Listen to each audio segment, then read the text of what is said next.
Hello all, welcome to our channel. Today మనం robotic process automation టూల్స్లో UiPath one of the automation tool దాని గురించి నేర్చుకుందాం. Robotic process automation RPA. ఈరోజు చాలామంది రోబోటిక్ ప్రాసెస్ ఆటోమేషన్ అంటే నిజంగా రోబోట్ వచ్చి చేస్తుందేమో అన్న ఊహలో భ్రమలో ఉన్నారు. బట్ అది కరెక్ట్ కాదు. రోబోటిక్ ప్రాసెస్ ఆటోమేషన్ అంటే రోబో అంటే మనం మనిషి ఏదైతే ఇన్స్ట్రక్షన్ ఇస్తాడో ఒక మెషిన్కి, అది ఆ ఇన్స్ట్రక్షన్ తీసుకొని అలా వర్క్ చేయడం. సో దాన్ని యూజ్ చేసి మనం ఏం చేస్తున్నామంటే మనిషి చేసే ఒక యాక్టివిటీని ఆ రోబోట్కి నేర్పించి ఆ మెషిన్ ద్వారా మనం ఆ పని అయ్యేలా చేస్తున్నాం అనమాట. ఈ రోబోట్ ప్రాసెస్ ఆటోమేషన్ని ఇంకా కొంచెం నేర్చుకుందాం.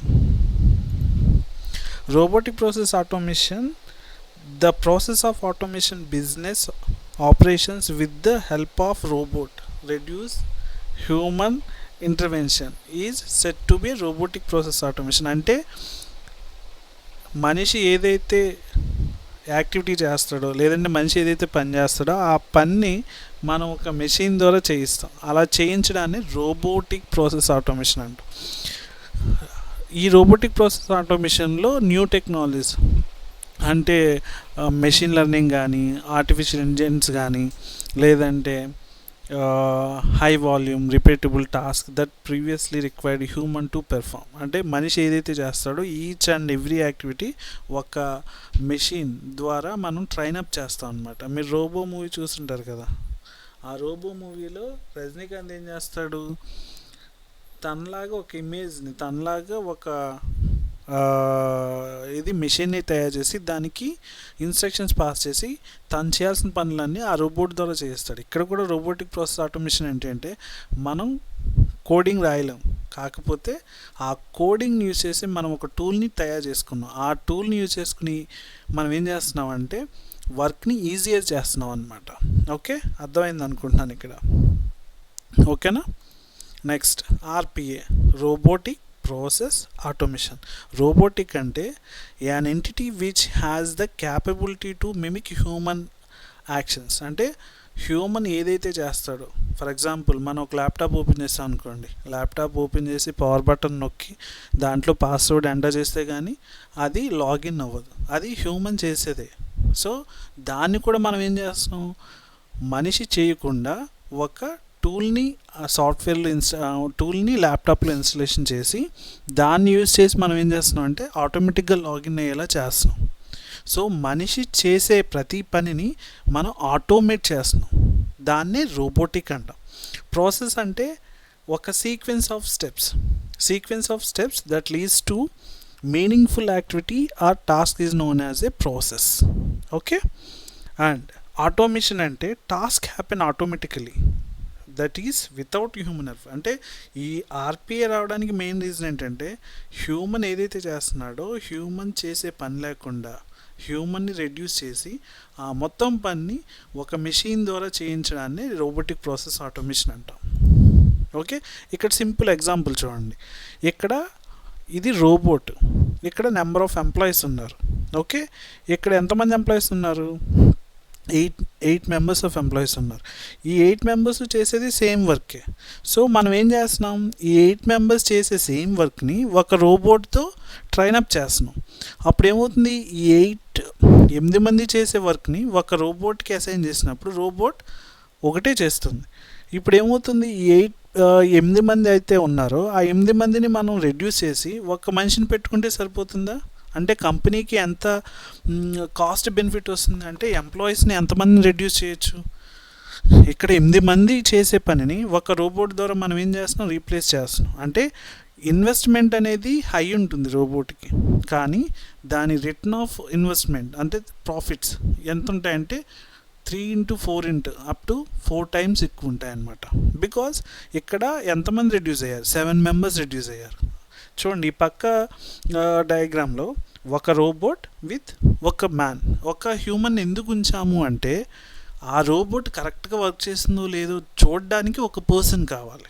సో దానికోసం ఇక్కడ మనం ఏం చేసాం, ఒక రోబోట్ ఒక పర్సన్, సో కలిపి ఇక్కడ రోబోట్ ఆర్పిఏ ప్రాసెస్ని మనం డిజైన్ చేసుకున్నాం. అంటే మనం ఇలా చేయడం వల్ల నెంబర్ ఆఫ్ ఎంప్లాయీస్ని రెడ్యూస్ చేసుకోవచ్చు. అండ్ కంపెనీకి ఏమవుతుందంటే కాస్ట్ బెనిఫిట్స్ అనేవి రెడ్యూస్ అవుతాయి, వాళ్ళకి ప్రాఫిటబుల్స్ అనేవి ఎక్కువ అవుతాయి. అండ్ ఆర్ఓఐ అంటాం, రిటర్న్ ఆఫ్ ఇన్వెస్ట్మెంట్స్. ఆ ఆర్ఓఐ కూడా వాళ్ళకి మల్టిపుల్ టైమ్స్ వాళ్ళకి ప్రాఫిటబుల్ అవుతుంది అనమాట. ఎందుకంటే వాళ్ళు ఇన్వెస్ట్ చేసేది ఒక రోబోట్ మీద వన్ టైం ఇన్వెస్ట్మెంట్. దాని తర్వాత ఎవ్రీ ఇయర్ వాళ్ళకి రిటర్న్ ఆఫ్ ఇన్వెస్ట్మెంట్స్ అనేవి వస్తూనే ఉంటాయి.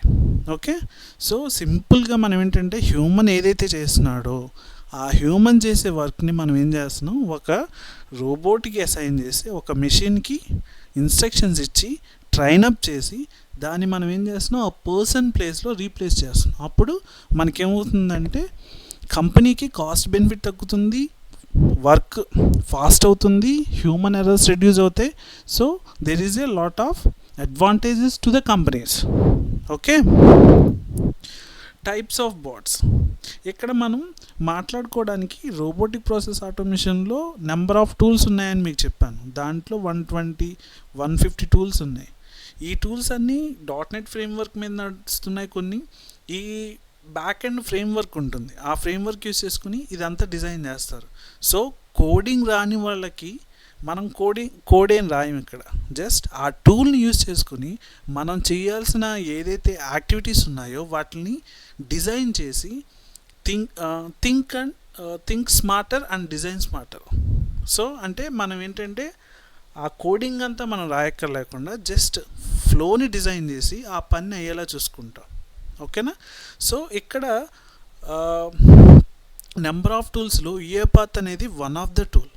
ఎందుకంటే UiPath RPA tool robotic process ఆటోమేషన్లో one of the major key role plays చేస్తుంది ప్రజెంట్ ఉన్న మార్కెట్లో. ఎందుకంటే దాని కమ్యూనిటీ ఎడిషన్ అనేది అందరికీ ఇచ్చాడు, అంటే ఆ టూల్ యొక్క అవైలబిలిటీ అందరికీ ఉంది. సో టూల్లో ఏం జరుగుతుంది, ఏ యాక్టివిటీస్ ఉన్నాయి, దాన్ని యూజ్ చేసి మనం ఎలా డిజైన్ చేయొచ్చు, ఇవన్నీ వాళ్ళకి తెలుసు. కాబట్టి ఆటోమేటిక్గా ఏమవుతుంది, డేటా అనేది వాళ్ళు నేర్చుకోగలుగుతున్నారు.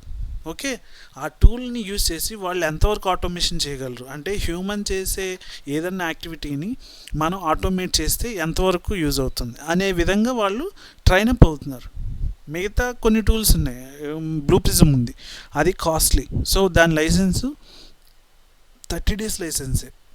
అది మనకి అన్ని యాక్టివిటీస్ వాళ్ళు మనకి ప్రొవైడ్ చేయరు. కొన్ని యాక్టివిటీస్ వరకు ఉంటాయి, దాంట్లో కొన్ని వరకే మనం ఆటోమేట్ చేయగలం.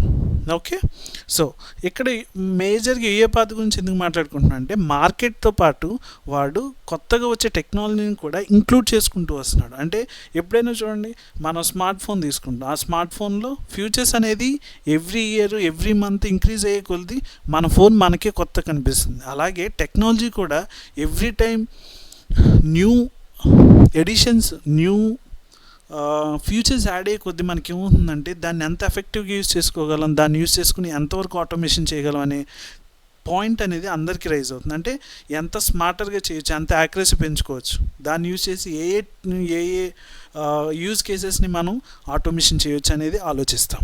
ఓకే, ఇక్కడ టైప్స్ ఆఫ్ బాట్స్ ఉన్నాయి. దాంట్లో 2 types ఆఫ్ బాట్స్ ఉంటాయి, బాట్, రోబోట్, ప్రాసెస్. ఏదైనా సరే ఒక వర్క్ ఫ్లో అది. ఓకే, ఇక్కడ మనం పిలిచేదాన్ని వర్క్ ఫ్లో అంటాం, లేదంటే రోబోట్ అంటాం. ఇక్కడ ఆ రోబోట్ అనేది 2 types ఉంటాయి, attended robots, unattended robots. So attended robots ఏం చేస్తాయంటే, ఈ అటెండెడ్ రోబోట్స్ అంటే మనకి కనపడవు, క్లౌడ్లో ఉంటాయి, అది బ్యాక్ ఎండ్లో రన్ అవుతూ ఉంటాయి అన్అటెండెడ్ రోబోట్స్. అటెండెడ్ రోబోట్స్ అంటే సిస్టంలో మన ఇన్ఫ్రంట్ ఆఫ్ మనకి ముందు రన్ అయ్యే రోబోట్స్ని అటెండెడ్ రోబోట్స్ అంటాం. మనకి ముందు కాకుండా బ్యాక్ ఎండ్ క్లౌడ్లో రన్ అయ్యే, క్లౌడ్ మిషన్స్లో రన్ అయ్యే, VMలో రన్ అయ్యే ప్రాసెస్లు అన్నింటినీ అన్అటెండెడ్ రోబోట్స్ అంటాం. Okay, attended robots, unattended robots. Robots RPA robots are capable of mimic many, if not all human user actions. అంటే మనం ఏమనుకున్నాం, హ్యూమన్ ఏదైతే చేస్తున్నాడో each and every activity through robot process ద్వారా మనం చేయొచ్చు అన్నాం.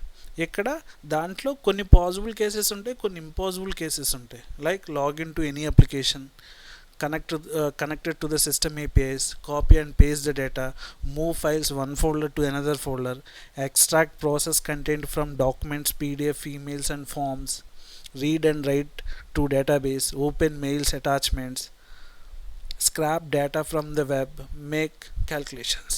Okay, this is all possible conditions. మరి పాసిబుల్ కాని కండిషన్స్ ఏమున్నాయి రోబోట్ ప్రాసెస్ ఆటోమేషన్లో అంటే కొన్ని ఇవి ఉంటాయి చూసారా, ఇది హ్యాండ్ రైటింగ్స్ కానీ లేదంటే ఎవ్రీ టైం డేటా అనేది కన్సిస్టెన్సీగా చేంజ్ అయిపోతూ ఉంటుంటే, నెక్స్ట్ పాస్వర్డ్స్ ఎవ్రీ 30 డేస్కి ఒకసారి ఎక్స్పైర్ అయిపోయినా, లేదు అకౌంట్ లాక్ అయిపోయినా, ఈ సిచ్యువేషన్స్లో మనం హ్యూమన్ యాక్టివిటీ యూజ్ చేసి దాన్ని అన్లాక్ చేయడం కానీ, దాని డేటా ఏదైతే ఉందో దాన్ని క్లియర్ కట్గా మనం రోబోట్కి ఇవ్వడానికి కానీ, ఇవన్నీ impossible cases. Okay, and what is the advantages? దీన్ని యూజ్ చేయడం వల్ల మనకి వచ్చే బెస్ట్ అడ్వాంటేజ్ ఏంటి? కాస్ట్ ఎఫెక్టివ్నెస్ ఉంటుంది. There will be no lunch breaks, holidays, sick leave or shift time allocated for robot automation. Improved quality assurance, no errors, అదే human errors ఉండవు కదా, స్పెల్ మిస్టేక్స్ కానీ అది కానీ ఇది కానీ. ఓకే, ఇంక్రీజ్డ్ ప్రొడక్టివిటీ, అంటే ప్రొడక్టివిటీ ఇంక్రీజ్ అవుతుంది. ఇంక్రీజ్డ్ ప్రొడక్టివిటీ అంటే మీకు లాస్ట్ క్లాస్లో చెప్పినట్టున్నాను. ఇంక్రీజ్ అంటే లైక్ ఇప్పుడు ఏదన్నా వర్క్లోడ్ హెవీ అయిందనుకోండి, అప్పటికప్పుడు మనం ఎంప్లాయీస్ని పెంచలేం. సో అలా అని చెప్పి ఆ వర్క్లోడ్ని వేరే వాళ్ళకి షేర్ చేయలేం. అదే రోబోట్స్ యూజ్ చేసామంటే, బాట్స్ యూజ్ చేసినప్పుడు ఏమవుతుంది, సేమ్ వర్క్ అది ఆల్రెడీ చేస్తుంది కాబట్టి దాని బాట్ సైజ్ని ఇంక్రీజ్ చేసాం అనుకోండి, ఆటోమేటిక్గా వర్క్ రిడ్యూస్ అవుతుందా. సో అది ప్రొడక్టివిటీ ర్యాండమ్లీ ఇంక్రీజ్ చేసుకోవడానికి. Okay, and benefits of robotic process automation. దాని బెనిఫిట్స్ ఏమున్నాయి? ఒకటి scalability and customer experience, compliance, improved delivery, easy integration, return of investments, eliminate repetitions, improved process, cost reductions. ఇవన్నీ దాని benefits. Okay, and application of RPA అంటే ఇది ఎక్కడెక్కడ ఏ ఈ ప్లేసెస్లో వాడతాం రోబోటిక్ ప్రాసెస్ ఆటోమేషన్ని, ఎక్కడెక్కడ వాడవచ్చు మనం. ఒకటి బ్యాంకింగ్ సెక్టార్లో మళ్ళీ డిపార్ట్మెంట్స్ వేరువేరుగా ఉంటాయి. సో దాంట్లో కస్టమర్ సపోర్ట్ అని, లోన్ ప్రాసెసింగ్ అని, ఫ్రాడ్ క్లైమ్స్ అని, అండ్ కార్డ్ యాక్టివేషన్స్ అని, and next HR human resource, దాంట్లో joining formalities, payroll process, shortlisting, health care, insurance, utility and legal, business processing, BPO, government, infrastructure, manufacturing, ఇలా different ఏరియాస్లో ఈ robotic process automation మనం use చేయొచ్చు. Okay, and simple use case అంటే ఒక small use case అంటాం కదా, small process అంటే మనకు ఒక ఈమెయిల్ వచ్చింది అనుకోండి, ఆ ఈమెయిల్ని రీడ్ చేసి దాంట్లో ఎక్సెల్ అటాచ్మెంట్ ఉందా లేదా, ఎక్సెల్ అటాచ్మెంట్ ఉంటే దాంట్లో ఈఆర్పి సిస్టమ్ డేటా ఉందా లేదా, ఆ డేటా ఉంటే అది ఎస్కలేషన్ టు ఆ పర్టికులర్ ఎంప్లాయీకి ఎస్కలేషన్ మెయిల్ పంపించాలా లేదా. సో ఇవన్నీ కండిషన్స్. అంటే ఒక email automation, simple email automation అనమాట. మనకు ఒక మెయిల్ వస్తుంది, ఆ మెయిల్ని మనం రీడ్ చేసి దాంట్లో ఉన్న డేటాని బేస్ చేసుకుని మనం ఆ పర్సన్ యొక్క ఎంప్లాయీ యొక్క డేటా అనేది పంపించవచ్చా, మేనేజర్కి పంపించకూడదా. Okay, and